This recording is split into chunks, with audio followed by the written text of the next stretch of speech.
Luxury isn't even about showing off. It's the feeling. Like, I left that trip feeling like I had never felt before. Because in college, you know, we're backpacking, we're scrapping. Like, I'm trying to figure out how I can make this little $500 my mom gave me stretch. I need to know everyone's preferences. I need to know everyone's budgets. Because I feel like people get to the budgets as the last point, and that is very important on a group trip. Ciara says she need to know who the brokey of the group is.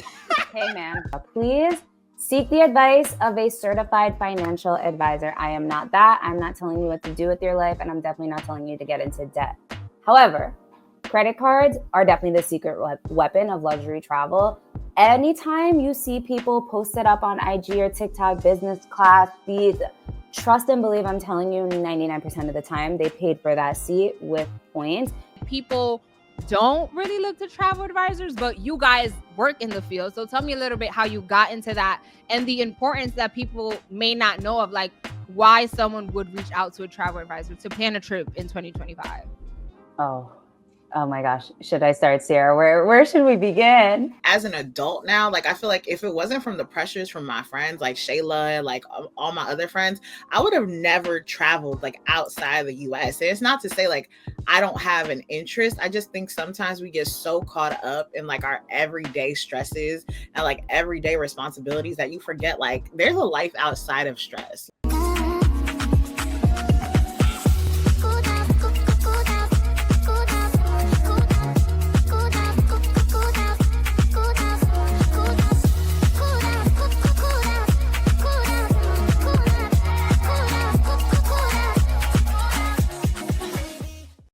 Welcome back to the show, everybody. I'm Rebecca, and that's Shey. Welcome back to Too Much. I was about to get into that. How you already switching up the same intro? Girl, I was just trying to be cute with it. Like, let me have my moment. Y'all, this is Too Much with Shey and Becca. A girl can never be great. See, this is why Rebecca sets people up for them to think that I'm really the bad character when I'm really the nice one. We literally have the same intro every single day, and today she want to be cute. Anyway, sometimes you gotta add paprika to the recipe. No, let's use the recipe we know works. Please and thank you. Thank you guys so much for joining us today. We have a very fun episode in store, right, Becca? Yes, definitely. We're gonna talk about the great ocean blues, the great blue skies, everything about traveling, especially when it comes to luxury traveling, because sometimes we just gotta leave messy behind America alone. Okay. But for today, we don't want to focus on America. We're talking about luxury travel. We want to be outside with the people where our future mans are, because we know they're not in America. They're somewhere outside, honey. And that's why we're going to travel luxury, okay, in style. And for that, joining us today, we have Ciara and Fed. They are both travel advisors and co-hosts the Upgrade Edit podcast.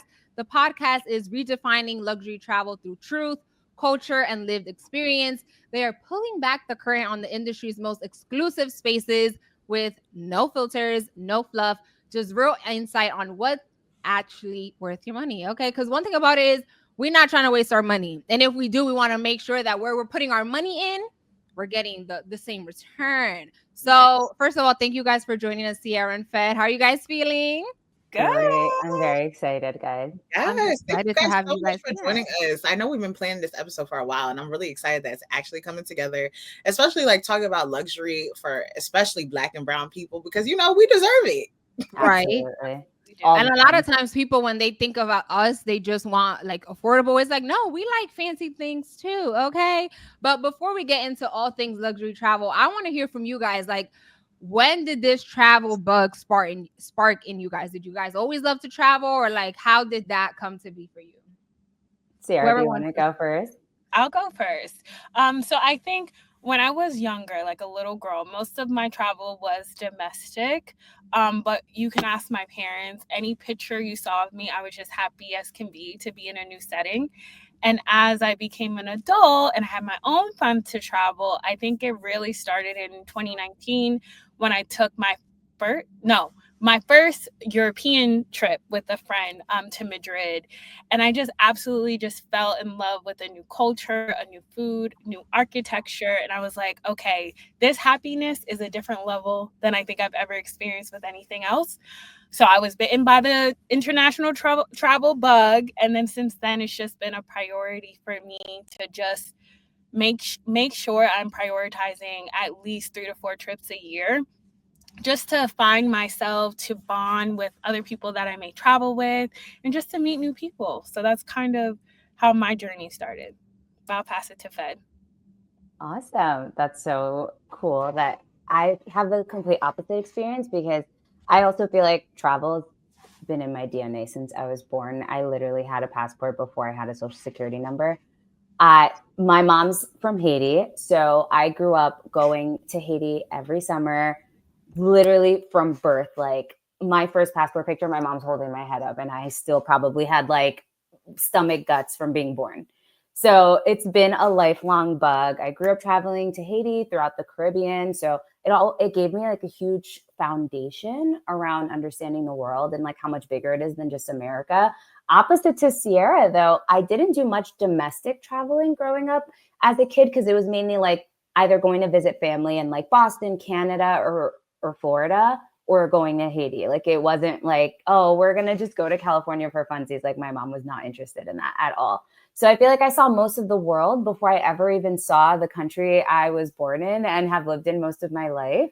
But I feel like the turning point for me that gave me like the adult travel bug was in high school. I did an exchange program. So I lived in Europe, and that was all by myself. So that was like the first time I was able to do my own thing. In Europe, you can start drinking at 16. So, a girl was too lit. We were doing all the things at a very young age. But it really gave me that feeling of like, oh my God, this is what my life is supposed to feel like. Like, I'm constantly growing. I'm constantly discovering new things. And I was already hooked on travel, but growing up, all that travel is on mommy and daddy's dime. So, I did not know the cost of a luxury hotel, the cost of a flight. Like, that was none of my concern. And I feel like I really fell in love with luxury travel when I started traveling with my partner. And our first like luxury trip that I paid for with my own hard-earned money. And that's when I realized, like, oh, life is good. Like, this is a good life, honey. We could really do this for real. Like, and that trip just made me realize, like, and funny enough, like, I didn't post about anything. I was like, luxury isn't even about showing off. It's the feeling. Like, I left that trip feeling like I had never felt before. Because in college, we're backpacking, we're scrapping. Like, I'm trying to figure out how I can make this little $500 my mom gave me stretch. Like, it wasn't giving luxury in college. It was just giving like spring break. What's the cheapest thing we can do? But once I really started spending some coin on travel, I was like, oh.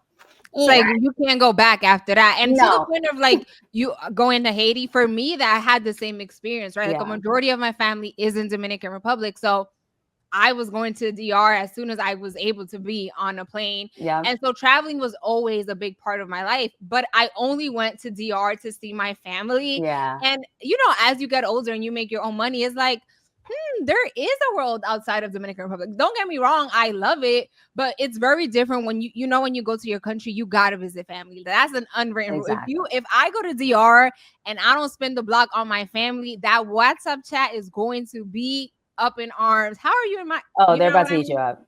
Yeah, we cannot do that. How about you, Becca? What was your travel bug like? I feel like mine is mainly closer to Ciara. Like, I've only traveled, like, my parents are both Haitian, but I have never visited Haiti a day in my life. And I know it's terrible.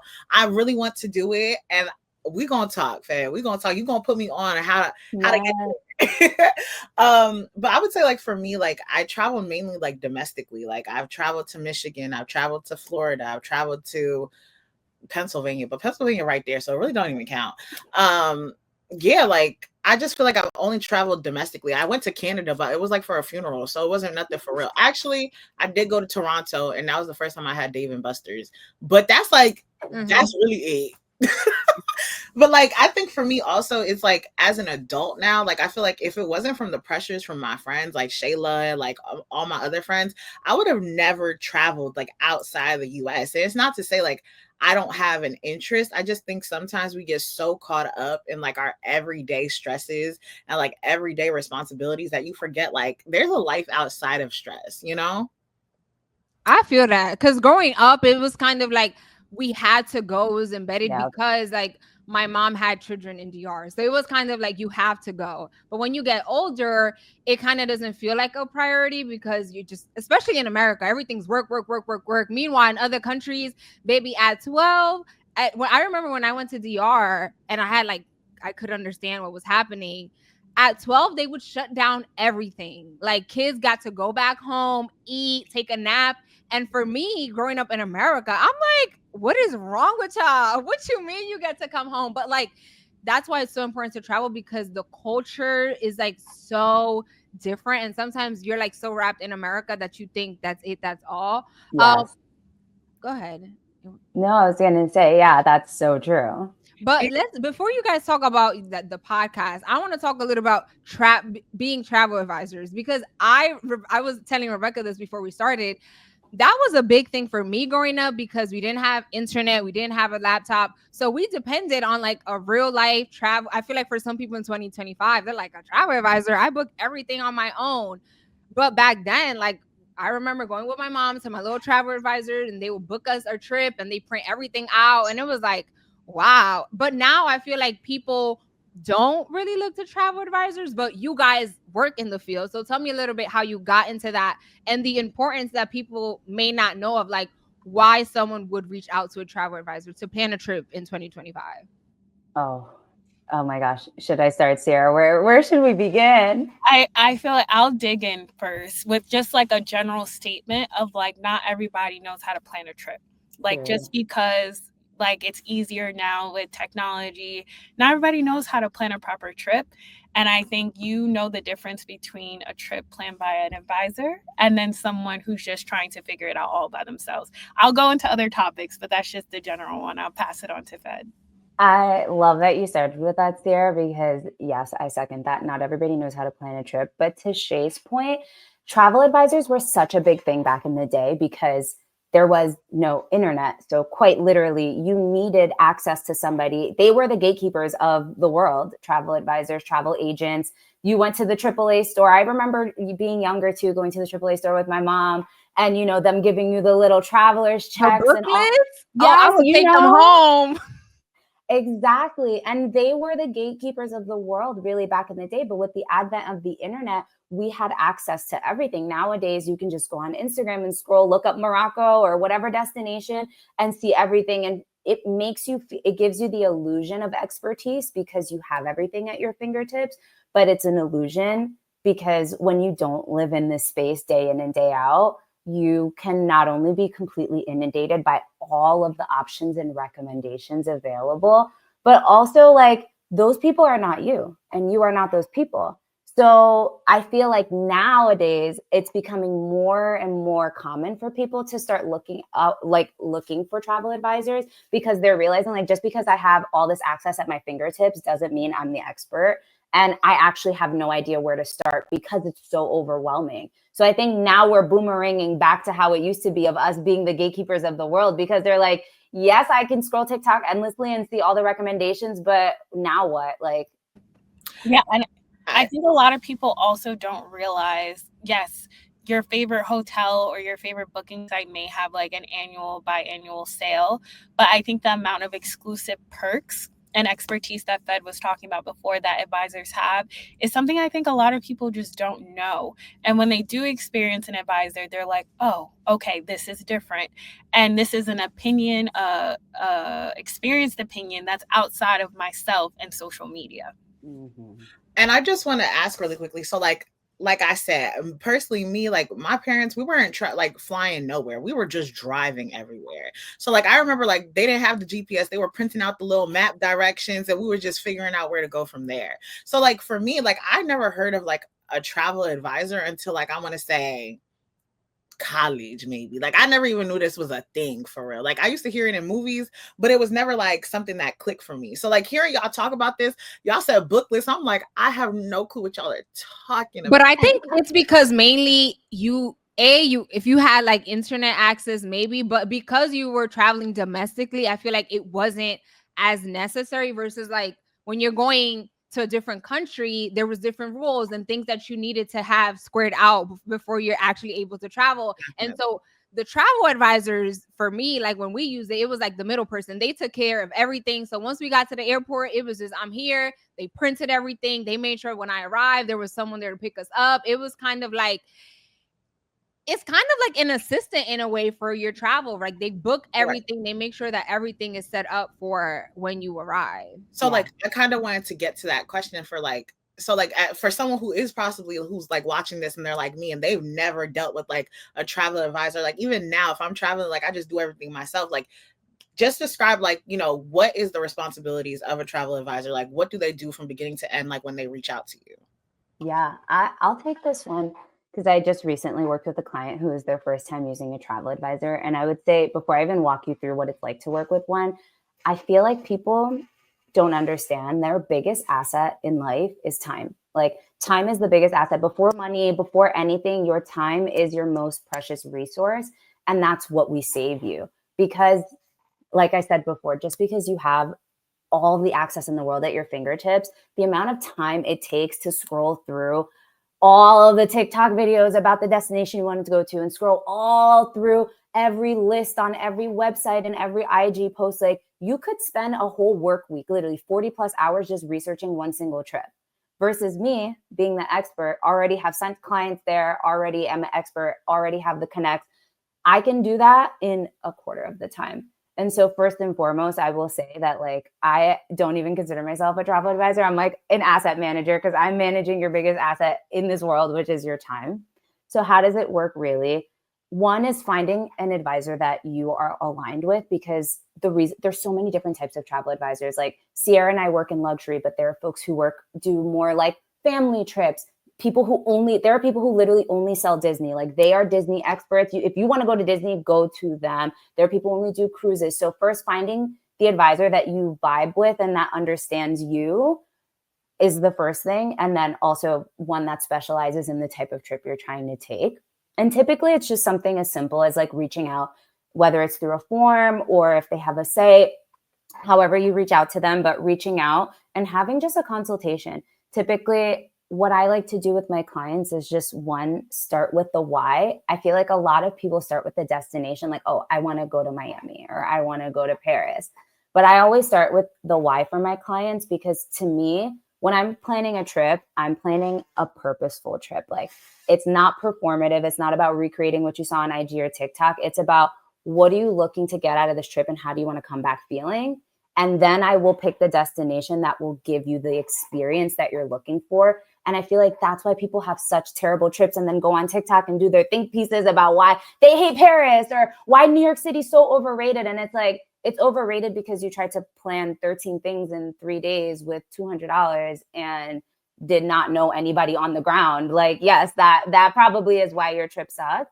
So I definitely will say like, that's kind of the experience, at least working with an advisor like Ciara and I, is that we'll really like it's almost kind of like a therapy session, because we're really digging out of you like what you don't even know you really need or what you're looking for, but we'll get it out of you and make sure you have the trip that's going to get you that feeling. Therapy session is so real because a niche that I specialize in is solo travelers.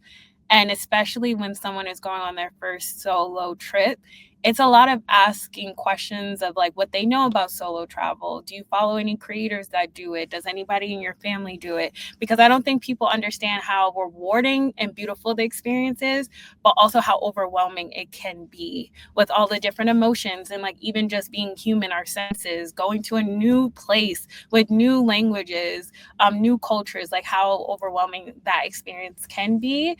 And then if we switch over to like group, that's completely different. I need to know everyone's personalities. I need to know everyone's preferences. I need to know everyone's budgets, because I feel like people get to the budgets as the last point, and that is very important on a group trip versus if it's just like solo or 2 people, easy peasy. But like group, I need to know as much as I can know, and just know there will be follow-up questions to those questions. Ciara says she need to know who the brokey of the group is. Hey, man.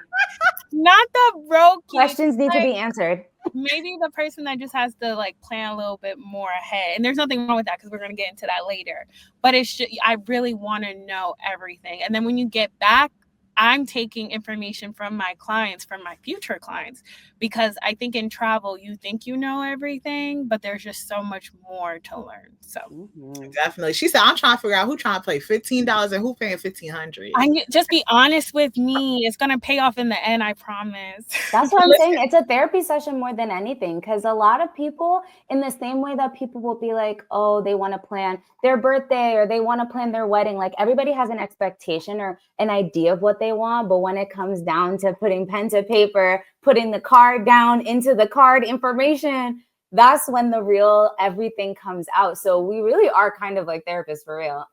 And honestly, like I've had conversations with people who tell me like, they're like, Rebecca, I want to travel together. I'm like, I just want y'all to understand. I'm not saying like I'm rich, but one thing about it, if it's for convenience, I will pay extra. And if you are not about that lifestyle, we really can't travel together. Something as simple as Rebecca, like she mentioned, I've been trying to get Rebecca on the travel because again, I was raised traveling, being on a plane like all the time. Yes, it was to the same destination every time, but like for me, it's normal and I love it. And so we were going on a cruise for my birthday to the Bahamas, and Rebecca was very adamant. She was getting the highest level drink package, and she was also getting Wi-Fi. And I was like, oh, you know what? Because our other friend, she was kind of convincing, like, no, we're gonna be off the grid, no internet, no nothing. And so I kind of thought about it. I'm like, you know what? No Wi-Fi. But then I most definitely paid for that Wi-Fi because I'm like, I need to have internet. So just simple things like that, like it does matter. One of us wanted to be off the grid, but I said, maybe I don't want to be off the grid. Put me back on the grid. It's also a thing of like how people spend money, right? So some people spend money on materials, other people spend it on experiences. I'm more of an experienced person. So I don't think I can necessarily travel with someone who's more focused on materials. And also in a friend group, I have some dear friends that I love. I can't travel with them, and that's okay. It's fine. What's worse is to like think I can travel with everyone, you go away, and it just doesn't work out. This is why the friendships break up in Miami. Okay. Yeah. And I'm so glad y'all said that. And I know Shayla's going to sit there because like we talked about it. We went on our cruise, right? And everybody, we came back from the cruise. I mean, we all friends or whatever like that. Like no problems, no beef, no quarrels, right? But everybody's rating the trip like a 7 out of 10. And they come to me and I'm like, it was definitely a 5 out of 10. And I will say this. Part of it could be my fault, but I hate inconveniences more than the average individual. And the fact that two of our friends, Shayla's bladder wasn't too bad, but the other two friends, they peed every 10 You're trying to clog people's bathroom break. 10 minutes. No, it's giving doctor, it's giving medical help today. And I get it. Like we could be walking from one event to go to another, but the fact that I have to stop and stand here while you just go relieve your bladder again, mind you, we all drank the same amount and I went to the bathroom half the times. That alone frustrated me. And so I said, maybe girls' trips aren't for me. But then I went on a trip with my cousins and I had a blast. I don't know. So the moral of the story is before you plan a trip, you got to make sure that your friend group is aligned, like Ciara said. Rebecca is not big on doing a lot of stuff that's outside. I like to be outside. I want to be walking. I want to be hiking. When I went to Los Angeles, I wanted to walk up and see the Hollywood sign. But there are going to be some friends of mine that don't care for that. So I need to make sure that whoever I'm going to whatever destination to wants to walk. Because if you're not trying to walk, then we can't go together. Hey, that's because you want to be a mountain goat on vacation. Like that's not like, girl. She don't want to take public transportation. What you mean? We were on a cruise. That is the public. Therapist. No, literally. But anyway, this is why we need travel agents. You guys will help us out with that. You both have a beautiful friendship and are dear friends, but you guys just can't travel together, and that is a-okay. There you go. Ciara's queen group travel. Like she does. I would say she's definitely more of a group travel expert than me. I book group trips, but I'm super picky about the group trips for this reason. My questionnaire for anybody who reaches out and inquires about me planning their group trip is extensive, and every single person who might be thinking about participating on the group trip needs to fill it out. And I literally do a compatibility match and let them know if I'm willing to plan that trip or not. Because of this reason, everyone's looking for something different. And I'm not going to be the reason why the friendship comes back broken because I planned a trip knowing y'all are going to beef on this trip. I'm not going to do it. We will most definitely get rejected by you, Faye. It's 1,000%. No, literally. All right. But it don't really. My last point, I'll give it one more go.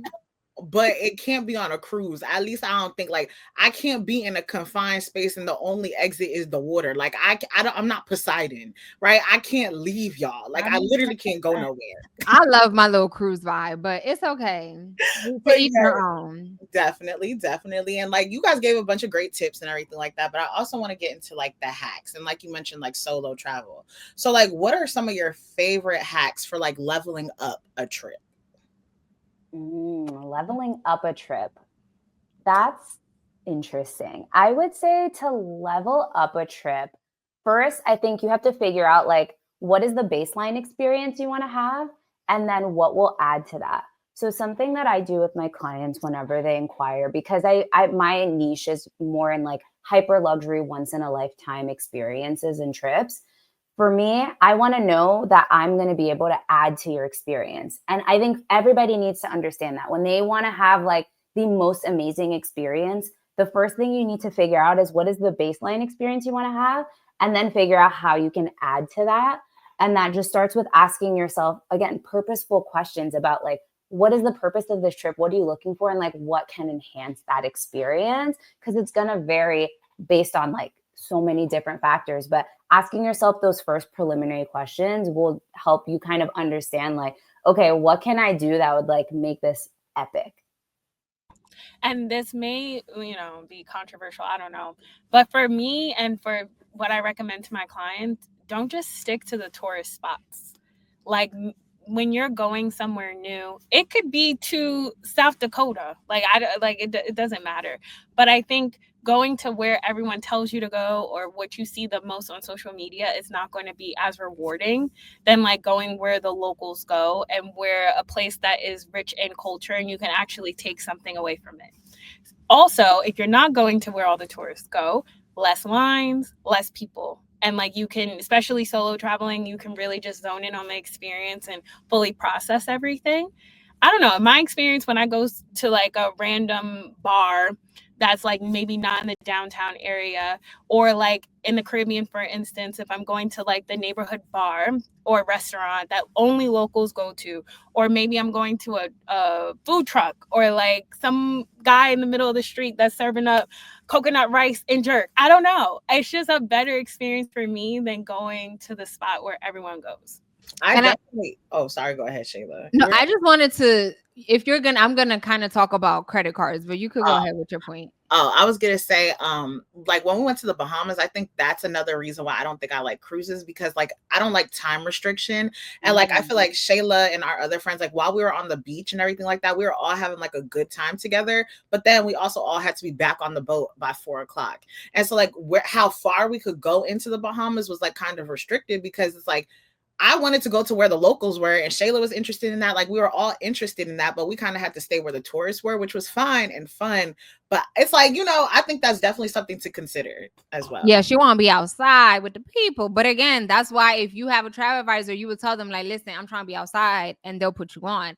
I want to talk about. That's so true, Shey. Just to up one point on what Becca was saying about the time. It's something, and I know Ciara and I are super aligned on this, because something I always tell my clients, and I always make sure I do in itineraries that I plan, is build in buffer time. Because again, the most luxurious thing you can do for yourself is give yourself space to be spontaneous and not have any structure.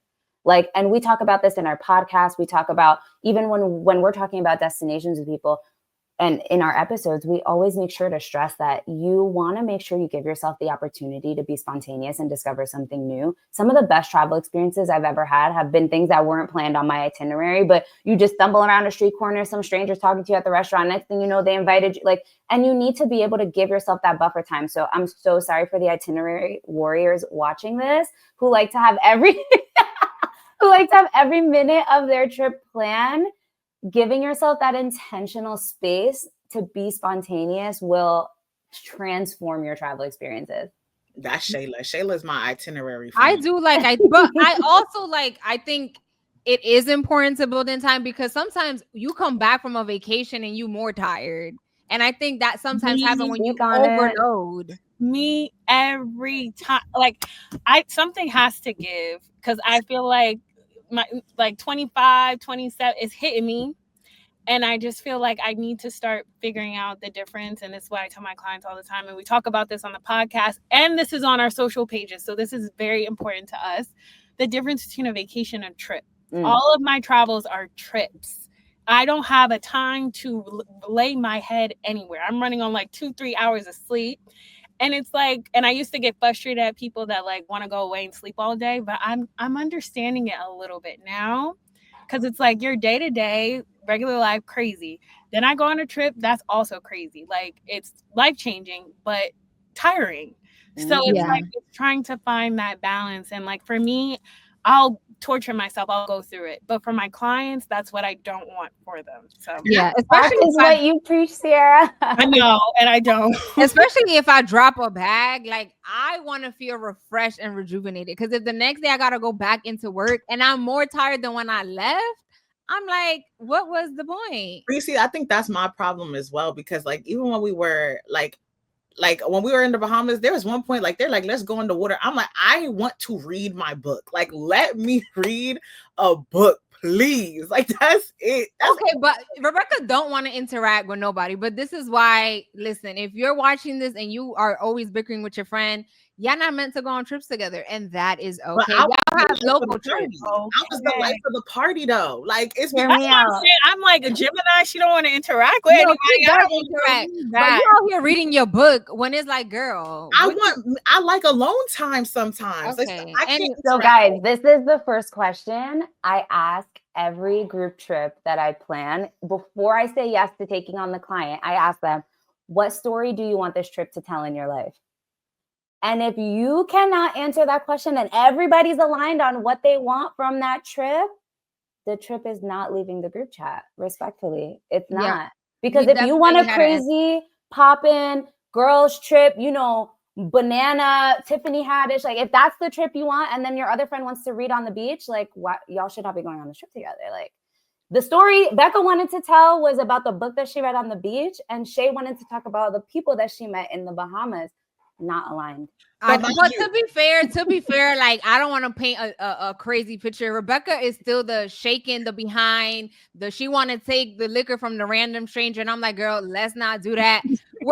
She gives more party vibes than me. It's just more so like the one moment that I am feeling a little bit, outside vibe. She won't be reading a book. But anyways, let's move on to the next topic. I think credit cards play a big role in traveling. There's a lot of hacks, what you should use, what you shouldn't. For me personally, I have the United card because I remember I've been using United since before it had another name. I'm Continental. I remember. Yes, girl. One thing about my mom, when we went to DR, that was the airline, and so they've been real shaky. But listen, I'm just like, that's the airline I've used all my life, so I'm stuck with them. And I use their credit card because I get to check in a bag for free when I'm boarding. Like, it don't matter if I buy the seat all the way in the bag, baby, I'm boarding early because I got their card. So share with us any type of like credit card tips, or maybe it doesn't have to be credit card specifically, but some things that will help enhance your travel. Because even my friend, I think she went to Europe and she was like, Chase just got like a new lounge and she was outside, baby. It was free to breakfast.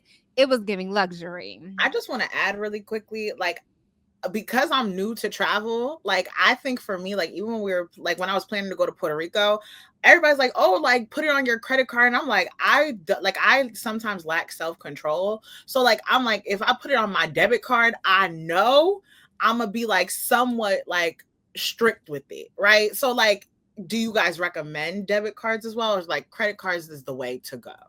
So do you want to start? Yeah. Yes. I'm only like, this is only for people, this route, financially responsible. I don't want to put nobody in a situation you enter for credit cards on all the airlines and now you got $20,000 in debt. Now it's the Upgrade Edit podcast fault. No.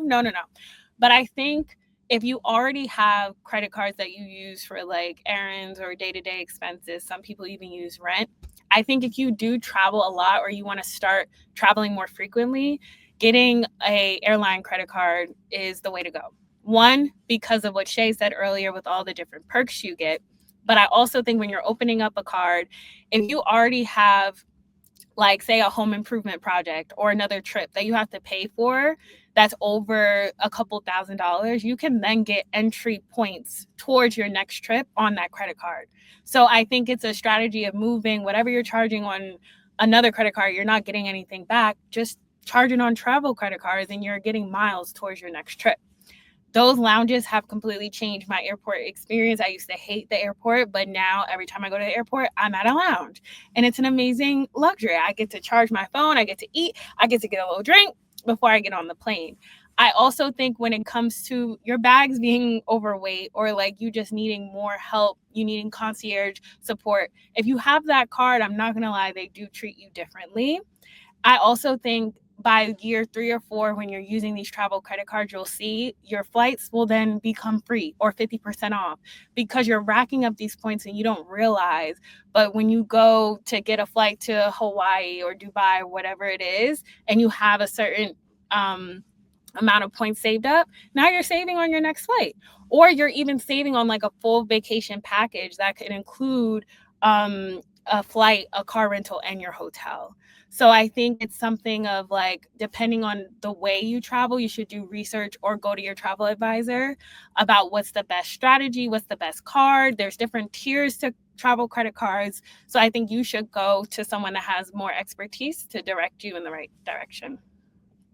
Great advice, Ciara. I love that. I will say, like, again, I want to caveat everything. This is not financial advice, y'all. Please seek the advice of a certified financial advisor. I am not that. I'm not telling you what to do with your life, and I'm definitely not telling you to get into debt. However, credit cards are definitely the secret weapon of luxury travel.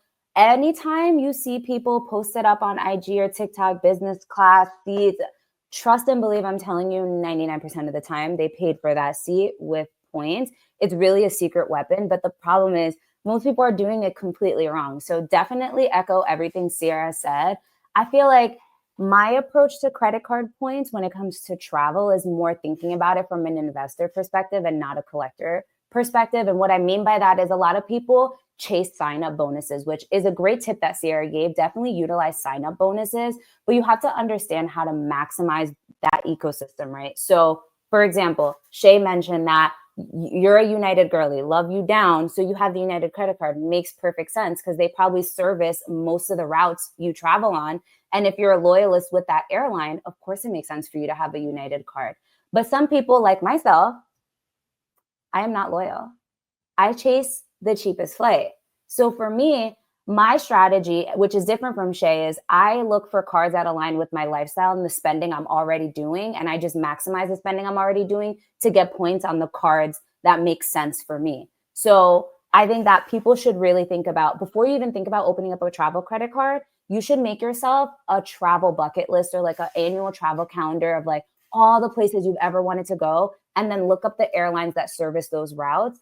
And that's how you should think about the credit cards you open, because the biggest mistake I see my clients make, and they obviously don't make that when they're my client anymore, but they waste all their points booking the flight directly with the credit card. Like, for example, I have a Chase Sapphire card, and you can book with your Chase points in the Chase travel portal, but you're wasting your points because half the time those flights are way more expensive.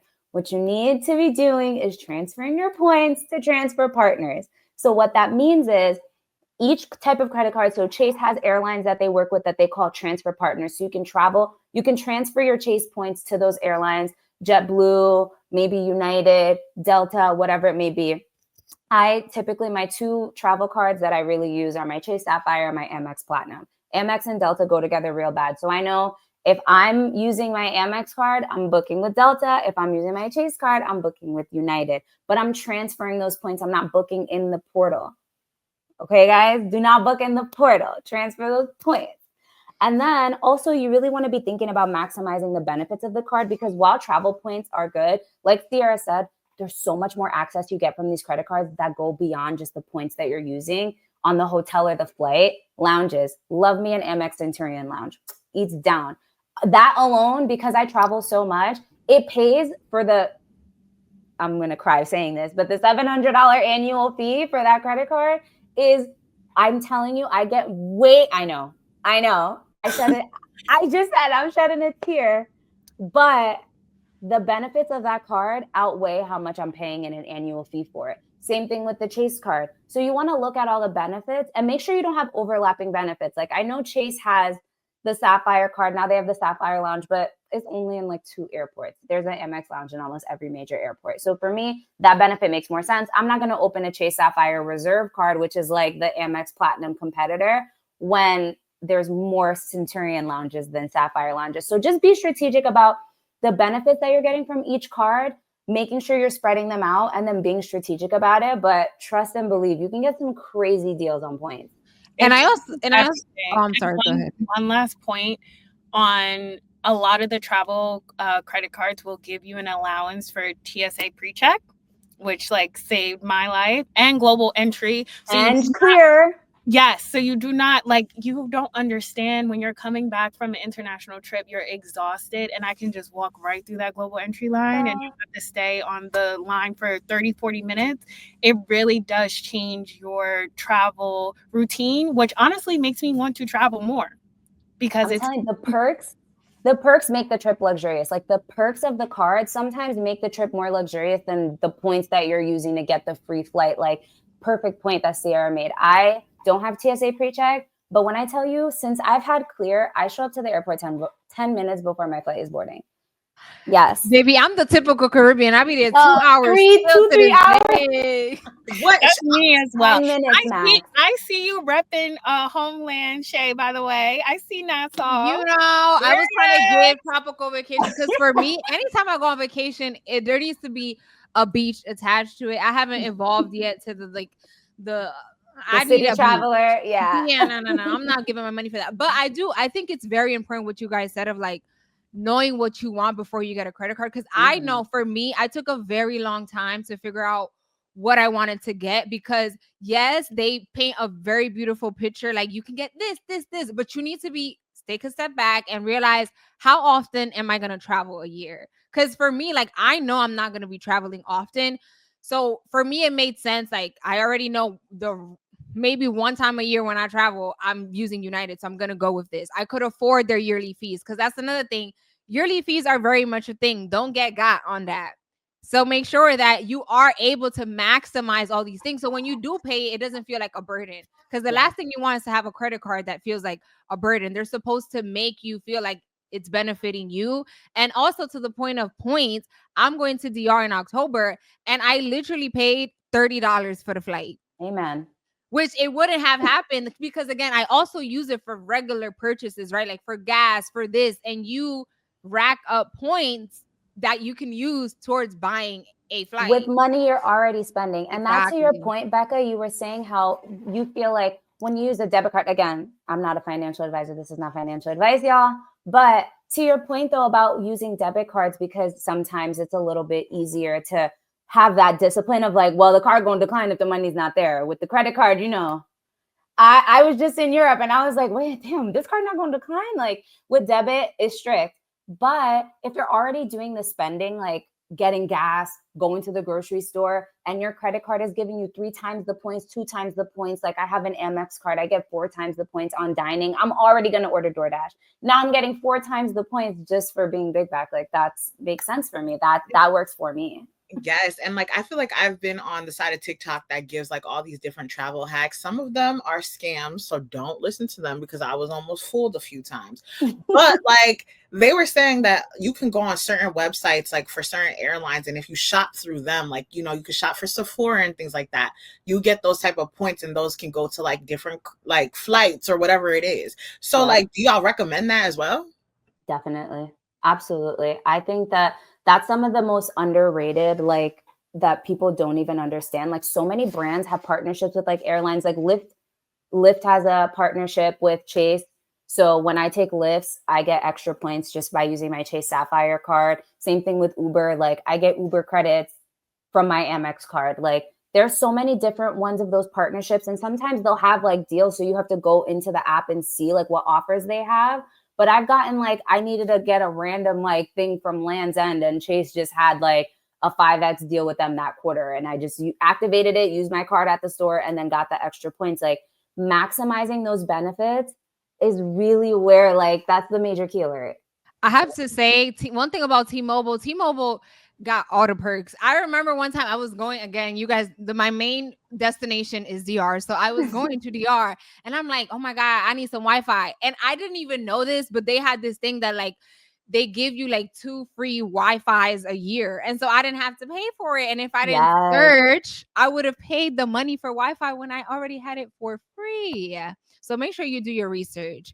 Another thing that I've been very big on, I want to solo travel so bad, but I am so scared. Okay. But recently I watched the Tracy Ellis Ross Roku little series things where she goes out and she's solo traveling, quote unquote solo traveling, because she did have a whole crew with her production, but like she is known for that, which is why now she got this Roku thing. And I felt super inspired. I felt like when she was in bed, she was giving some deep, motivational talks about like, she is older in age, she has no kids. Then, sometimes society waits to live life because they're like, well, until I have a partner or kids, like I can't do XYZ. And so it was very inspirational to hear it coming from her. Like, no, I'm not going to stop living life because I don't have a partner. I don't have this. So number one is, well, clearly you guys already said Ciara is all about solo traveling, but like, did you guys watch it and what was your feedback from that?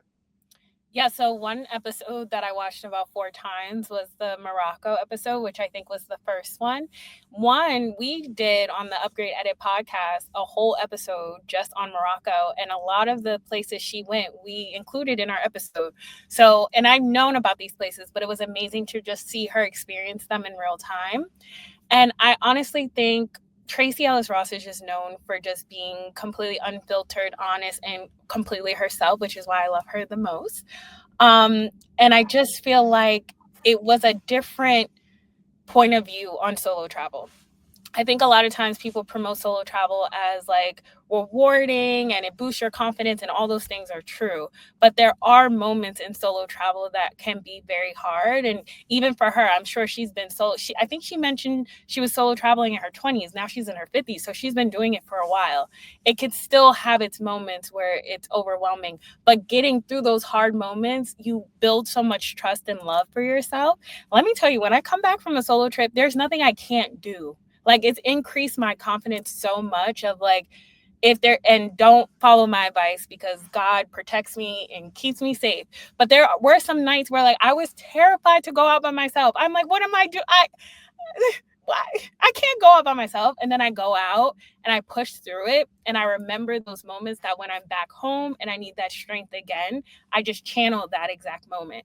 So I think she just completely captured solo travel just perfectly. Like even in the moments where she's being silly and talking to herself and just cracking herself up, having a time, I'm like, that is me. So I feel like it just perfectly captured the solo travel experience. Oh man, that sounds amazing. Well, Ciara is the queen of solo travel because I have been booed up for 10 years.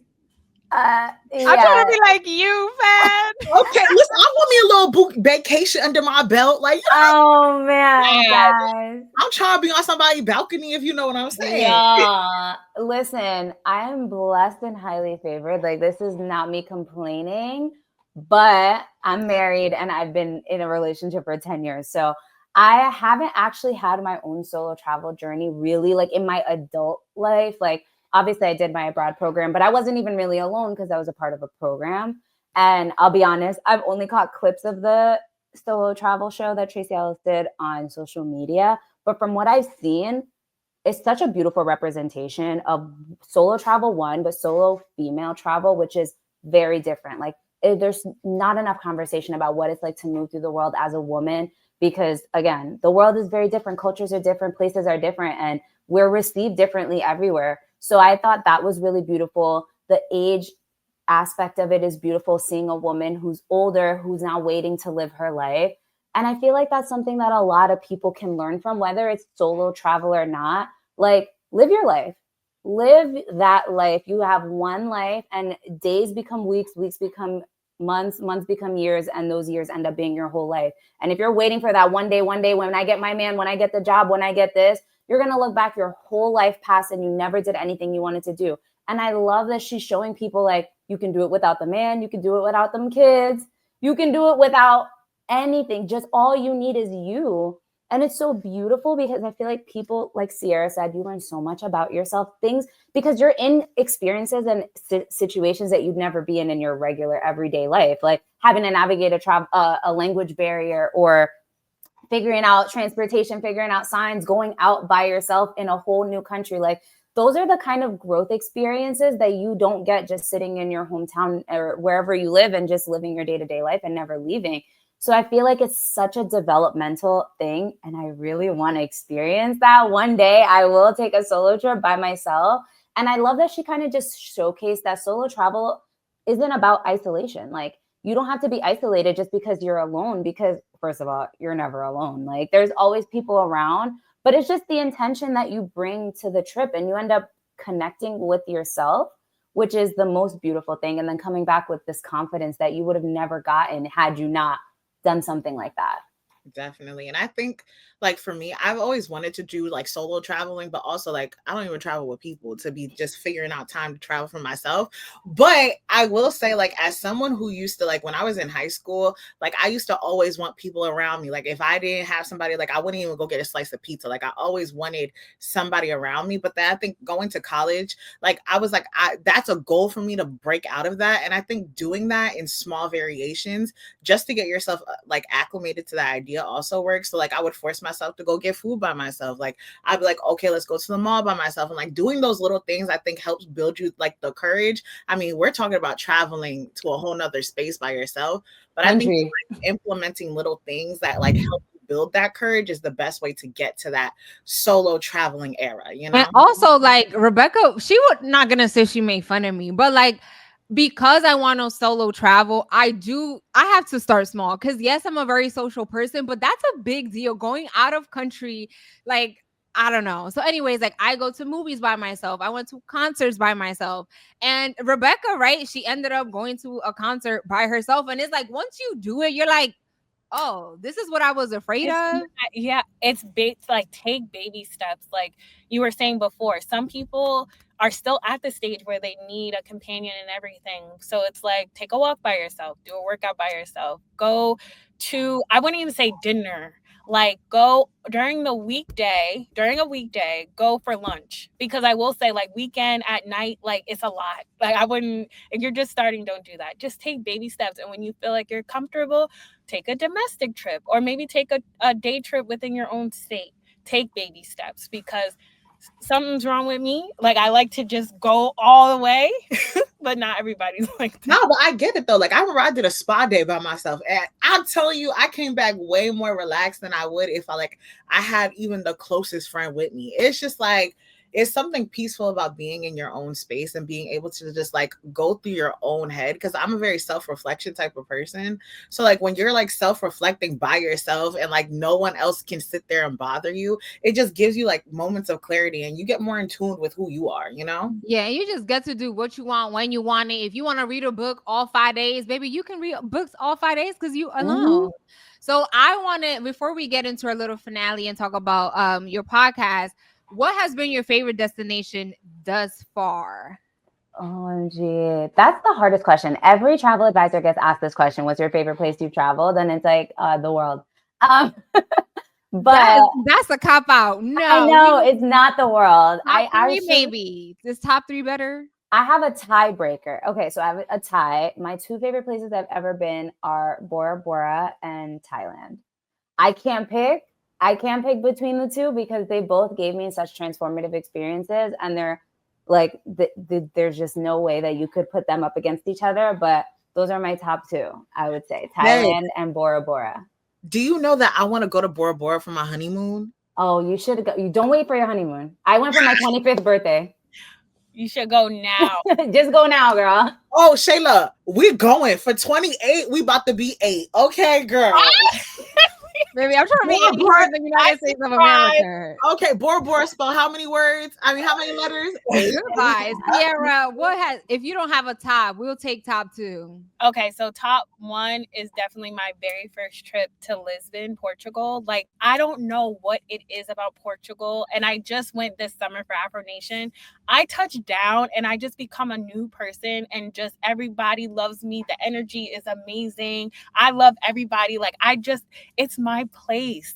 So I just feel like that trip just changed everything for me. And that's when I was really like, okay, no, I'm going to prioritize. After my second international trip after Madrid, I was like, okay, I have to prioritize travel from now on. Oh my God, I love that. This is like when hearing you guys talk, I'm like, dang, I really got to get out of my Dominican Republic. Right? But I'm starting small. I went on the Bahamas. Next, I really want to go to Jamaica. That's really where I want to go. Like everybody, what's your dream location to travel to before we transition? Like, what's y'all's dream place to go to? Where you have not gone. Shayla, you too. Oh, girl, I don't know. Dream? You go first, Ciara. You know what? I do have one that I recently just added to my travel bucket list, which again, I recommend everybody have a running travel bucket list, because I feel like people, when it comes time for the trip, then everybody's like, oh, where should I go? Like, you should have a hit list of everywhere you've been ever wanting to go, and then planning your travel around when's the best time to go to those places. But I digress. My thing that I just recently added was I want to go to either Botswana or Zimbabwe and see the Great Migration. Like, I need to see that. I recently watched a whole little National Geographic Great Migration, and I was like, I need to experience this before I leave this earth. You want to live your best National Geographic life ever. I need it. How about you, Ciara? Mine is definitely South Africa. So I heard someone say Cape Town is one of the most beautiful places in the world. And then I questioned it. I was like, I don't believe how, why? So I'm like, okay, let me experience it for myself.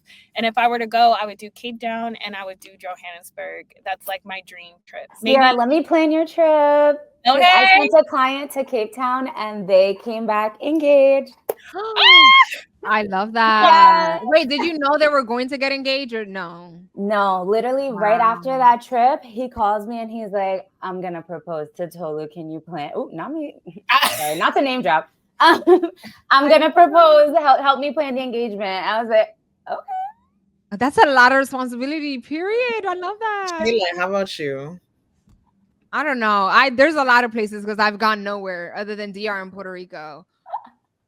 I think for me, somewhere with a nice beach for sure. My dream location to travel to, and Shayla gonna judge me, but it is what it is Turkey. I need to go to Istanbul. I want to go to Turkey too. You said you want to, or you want to? No, I haven't. I want to. Really? Oh my God! Everyone says the hot air balloons is the best part. You're not gonna get into a hot air balloon. I'm not. I'm gonna watch from the ground. You just watch. No, have you seen the videos and the pictures where you stay on the balcony and you have your breakfast? And just watch them. Watch all the hot air balloons. That's gonna be me. I would pass out the moment that thing get in the sky. Oh no. I don't think I could do a hot air balloon. I'm not gonna. I would definitely do it. Would be my luck, a bird fly through it and we just end up scratching. The fire is right above you, and that's cute. A nice little, but I think the view has to be good. I'm not doing hot air balloon in Jersey. You know what I mean? You gotta be where I'm risking my life for a good view to see Gary Mountain of shade. I love Gary Mountain, but it need to be somewhere life is worth living type of view. Yeah. You know what I mean? Do you guys remember the Amanda show where they had that skit where her mom was in a hot air balloon and then floated away? Yeah. Ever since then, I've been so scared of that, even though obviously I know that was a show, but I was obviously 6 or 7. So that's just imprinted in my mind that you could just float off and never come back. I'm like, no, thank you. Okay. So I'm assuming you guys would not do the thing where you skydiving. Oh, no. You zip lining? No. Where you throw yourself off a plane. Oh, I would not. I think the craziest thing I did was I zip line 80 stories high, Superman style, and I almost passed out. And Where I in think Costa Rica? Costa Rica, yeah. Yep, I knew. I did the same one, girl. That shit is crazy. Oh Probably the no. craziest Listen, thing. my thing is, Skydiving, I don't think I could do. I'm naturally dramatic, and I just know Yeah. my body would be dramatic as me, and I would pass out already before I even took flight. Like I would. Yeah, that's, I mean, to each their own. I think I would try, but I need to live more lives. You know what I mean? So anyway, speaking of leveling up, let's talk about your podcast, the Upgrade Edit podcast. Tell me what inspired you guys to launch your podcast. Oh gosh, what inspired it? Well, Ciara and I met at a networking event, and we both realized we were travel agents and we're under the same host agency. So that was like the genesis of us even meeting and like connecting over travel. But I feel like as we started talking, we kind of both realized that like one, the travel media that's out there right now, especially around luxury travel, black girl luxury, soft girl, whatever the quotes, the name changes every couple days, every couple weeks, but it's either completely gatekeeping or completely surface level. Like there's literally no in between. And it's just the same recycled content. Like guys, I implore you, go on TikTok right now, type in any destination, just scroll through. All the videos are gonna have the same recommendations, gonna be the same angle, the same lighting. It's just recycled garbage. And we were both like, okay, nothing's really speaking to us, first and foremost, people who are like us, who are ambitious, we're curious, we want to travel, we want substance, we don't just want like the aesthetic, just traveling for aesthetic's sake. And that's what a lot of travel media is nowadays. And we both were kind of just like, wait, we're seeing this gap in the conversation. And also there's just so much media out there, whether it's travel podcasts or travel YouTube shows, bloggers and influencers, but nobody's connecting to the bigger picture of travel and what's going on in the world, why certain destinations are trending, like how much people are actually spending on these trips. Again, mad gate kept. Like people will post the most bougie, luxurious trip, but nobody wants to talk about how much it actually costs to go on a trip like that. And then people get themselves in all this debt trying to recreate that trip. So it's like, we need to give people like the tea. Like we actually need to tell people what's really going on, how to travel smarter, not just the flicks. Also talk about the cultural commentary, because I feel like a lot of people, the way they engage with travel is so, I don't want to say predatory, but in a way, it's very like consumerism, like the consumerism we bring in every other aspect of our life, like the gluttony with the food and the mass shopping with all this stuff. We engage with travel the same way. We're just racking up lists of places that we've been, but not actually engaging in those places and understanding what's going on. And I think, Shey, you could probably relate, like being a third culture kid where I was born in America, but my entire heritage and everything is from another country. And the way people see Haiti versus what I know Haiti to be and the reality of what's going on the island, it's totally different. So I'm like, people need to understand, like, don't be afraid because you see these headlines like, oh, I'm never going there. Oh, every time you tell somebody you're going somewhere, oh, it's unsafe. I heard it's unsafe. They're like, what did you hear? It's unsafe. You've never been anywhere. Like, please. So we kind of decided like, we're going to be the people's guide. We're talking to people who are like us, who look like us, who want to travel like us, and giving them what they need to travel the world because we deserve to see it. And like you said in the beginning, a lot of people don't even know what a travel advisor can do for their journeys. And the fact that we're both Black women and we're out here booking luxury travel for ourselves and other people is a story to be told. And I think there are people out there who are doing travel right. So I think in the long term, it's also a platform to highlight those stories and highlight those people. And again, like also mix in our own personal stories and things that we want out of travel. And it's just been such a rewarding experience to also see the reaction from people. And when Fed and I were doing research, we did a lot of research to come up with the concept of the Upgrade Edit podcast. And when we're seeing the exact reactions that we were hoping for, it's just like full circle moments. So, and I think we found our corner. Yes. And I think it also means a lot that you guys actually travel, because I think another element of that is there are a lot of people that are out here trying to book travel and they're like creators, but they have never really been to a spot. So it's like, how can I trust you when you haven't even been outside of your state? And I think you guys actually like truly do enjoy traveling. You guys actively do it. So when you do plan a trip for somebody else, it's like you guys know what it's like to, luxury travel. So it's better for you guys to be able to help assist somebody else because you've done it. Agreed. Definitely.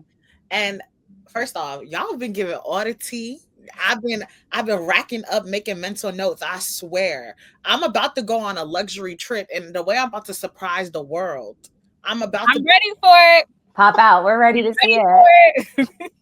All right, I'm gonna drag Shayla along with me. But the point's gonna be done. I am. You don't pee that Listen, much. she don't want to do what I want to do, but she want me there. See, that's what she likes. She like to be back. Right. I'm low-key a masochista. Like, we get that. So before we end the episode, we did want to play a little game with you guys, and it's called Travel Themed Rapid Fire. This or that. Okay. So the first one is beach or city? City. Definitely city. Okay. Carry on or checked bag? Check bag. Carry on. Oh, I overpack. And carry on can't do nothing for me. I'm a shopper. I don't want any clothes. I'm getting everything when I get there. oh, really? Yes. Oh, I girl. love shopping. The way Fashion Nova see me, they want to see the different countries too, you know? All right, so solo trip or group trip? Solo. Neither. She said, I'm all about vacations. I get you. Okay, hotel or Airbnb? Hotel. A hotel all day. Never Airbnb. Never. Really? You couldn't Why? Airbnb who? couldn't Baby, this is luxury. pay me. Because they're like, Sorry, Airbnb. Not if y'all want to sponsor us, you can sponsor. Don't change your answer. You know you is not booking no Airbnb. I'm not. I'm not gonna lie. Airbnb experiences though? yes. Yes. That's where you're going to get the local picks. So I have done Airbnb experiences before, but at Airbnb, no. Because I feel like if something happens or you need help or you need convenience, it's like I'm staying at somebody's house. Also, why am I doing my own dishes? I'm on vacation. Like, why am I taking the trash out? No, I'm so sorry. Like, I need turn down service. I want my chocolate on my pillow and my slippers and my robe and I want fresh towels guys. Right. I'm on vacation. If I wanted to wash dishes, I could have stayed home. Like, right. Why am I scrambling my own eggs? Like, come on now. I'm so sorry. All right. So the last few, splurge on food or splurge on experiences? Experiences with food. Both. Both is. Love me a Michelin star restaurant. See, Oh my God, been. I've never been to one. It's an experience in and of itself. So in my mind, I'm like, it's an experience and it's food. The best of both worlds. Yes. Definitely. But that's it for the game, guys. Thank you guys so much for talking with us today. Thanks for having us. Yes. Thank you, Ciara Fed. Make sure you follow them on all their social media platforms. And like I said, they have a podcast, the Upgrade Edit podcast. So make sure, first of all, like Becca said, thank you for joining us. I enjoyed the conversation. It was great, amazing. Lots of tricks that you guys can put into action. So we hope you guys enjoyed the episode. Make sure you follow the Upgrade Edit podcast to keep up with Ciara and Fed. They are on all the social media platforms, and we will make sure to link them on our description. But yeah, any last words? Thank you guys. You guys did your big one, as always. Thanks, y'all. All right, you guys. We'll see you next time. Bye.